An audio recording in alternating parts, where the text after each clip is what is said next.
Sayonara. The petrol-powered Mazda 2 is no more. The Mazda 2 is no more, at least in petrol-powered form. The dinky Super Mini is being killed off here in the UK, with its place taken by the slightly more environmentally friendly Mazda 2 Hybrid, a curiously rebadged Toyota Yaris. The decision to consolidate all its Super Mini eggs into one electrified and not especially Mazda basket comes as the current third-gen model of the 2 hurdles towards its 11th birthday.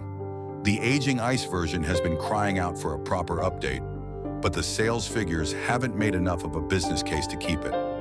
Mazda sold 1,000 more hybrid versions in the last 2 years, while both options were available. We're moving to hybrids solely, as that puts us on the right path for our journey to electrification. Currently, the hybrid meets the demands of retail customers, who are not fully committed to making the switch to pure electric. Mazda dismissed any suggestion that the rules of the ZEV mandate played a role in the decision.